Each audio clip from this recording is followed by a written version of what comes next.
تو یہ بھی اللہ تعالیٰ کے فضل ہیں جو خاموش تبلیغ جو ہو رہی ہوتی ہے یا انفرادی طور پر ہو رہی ہوتی ہے، جس جو بظاہر نظر نہیں آ رہے ہوتے، ماحول سے بھی اثر لے رہے ہوتے ہیں، ایک دوسرے سے مل کر بھی اثر لے رہے ہوتے ہیں۔ ڈیوٹی والے خدام بھی ہمارے جو تھے، بسیں تھیں،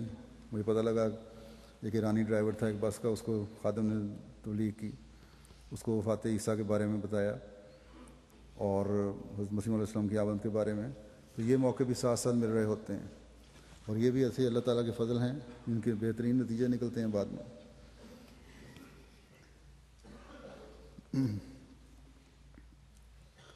پھر ایک احمدی خاتون ہے رحیم شریقی اخلص صاحب، یہ کہتی ہیں پہلی دفعہ میں نے شرکت کی اور جو جذبات تھے انہیں دنیا کی کوئی زبان بیان نہیں کر سکتی۔ اس جلسے کی عظمت اور حسن اور تنظیم اور رضاکارانہ ڈیوٹی دینے والوں کا جذبہ دیکھ کر فوراً یہ سوال دل میں اٹھتا تھا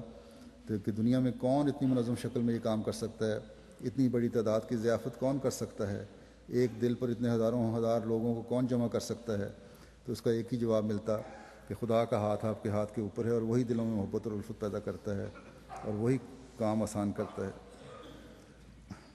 پہلے کہتی ہیں میں عالمی بیعت ٹی وی پر دیکھتی تھی، خود حاضر ہو کر بیعت کرنا تو ایک خواب تھا جو ان سال خدا تعالیٰ نے پورا کیا۔ انہوں نے بھی کچھ عرصہ پہلے ہی بیعت کی ہے۔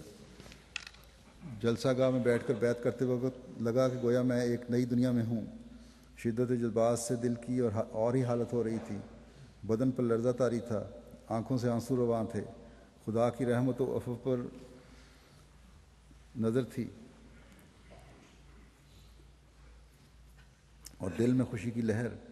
سجدہ شکر میں تو گویا میں نے خدا تعالیٰ کو اپنے سے چند قدم کے فاصلے پر محسوس کیا،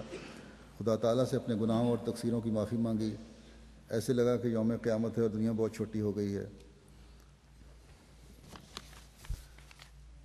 پھر ایک اور خاتون ہے عبیر رضا حلمی صاحبہ،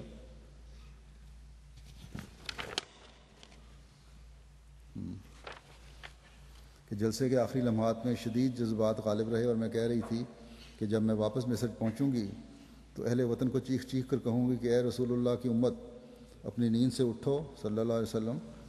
تمہارا مہدی آ گیا ہے اور نشان ظاہر ہو گیا ہے، بس اس کی تصدیق کے لیے دل سے کوشش کرو۔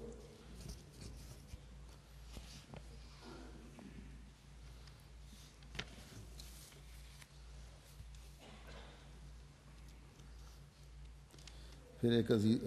خاتون ہے عزیزہ امانی عہدے صاحبہ، کہتی ہیں میں اس دفعہ پہلی دفعہ جلسے میں شامل ہوئی ہوں، یہ دیکھ کر کہ اتنے زیادہ لوگوں کی مہمان نوازی ایک ہی وقت میں اتنے اچھے انتظام کے ساتھ ہو رہی ہے، بڑی حیرت ہوئی۔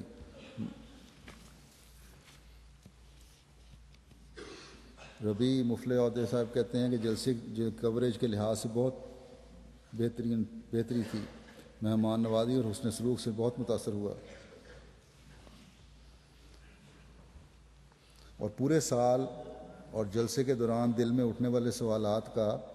کافی شافی جواب جلسے میں مجھے مل گیا، یعنی کاروائیوں پروگراموں میں۔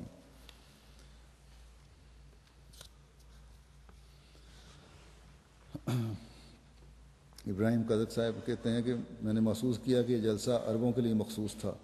انشاءاللہ دشمنوں کی ڈالی ہوئی تمام روکیں زائل ہو جائیں گی اور انشاءاللہ عرب فوج در فوج جماعت میں داخل ہوں گے، گویا کہ ایک بند ٹوٹ گیا ہے، مخالفین کا تکبر ٹوٹ جائے گا، اور عنقریب حضرت امام مہدی علیہ السلام کا جھنڈا پورے بلاد عربیہ پر لہرانے لگے گا، اور عنقریب یصلون علیک صلحاء العرب و ابدال الشام کا الہام بڑی شان سے پورا ہوگا۔ دنیا کے بہت سے ممالک اور خاص طور پر عرب ممالک سے ایسے پیغامات جلسے کے بعد ملے جس سے لگتا ہے کہ اللہ تعالیٰ نے اپنے خاص فضلوں کی بارش برسائی ہے۔ جہاں دنیا ہوا و ہوس میں مبتلا ہے، مسیح محمدی کے غلام اپنی روحانیت میں ترقی کے لیے کوشش میں مصروف ہیں اور ایک نئے جذبے سے آگے بڑھتے چلے جا رہے ہیں اور بڑھنے کی کوشش کر رہے ہیں۔ دنیا کے ہر ملک سے یہ پیغامات آ رہے ہیں اور کثرت سے آ رہے ہیں، اور جذبات کا اظہار اس شدت سے ہے کہ جسے بیان کرنا ممکن نہیں۔ کم از کم مشکل ضرور ہے۔ اللہ تعالیٰ نے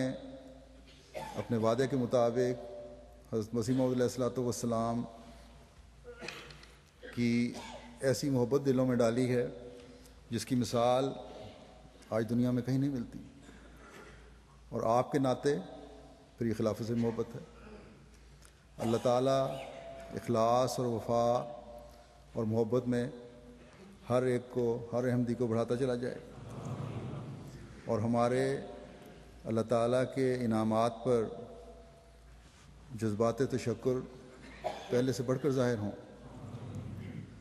اور ہماری تمام محبتوں کا مرکز خدا تعالیٰ کی ذات بن جائے۔ اللہ تعالیٰ ہمیں اس کی توفیق عطا فرمائے۔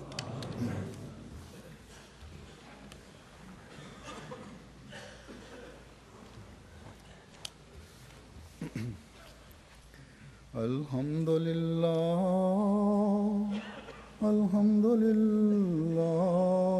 نحمده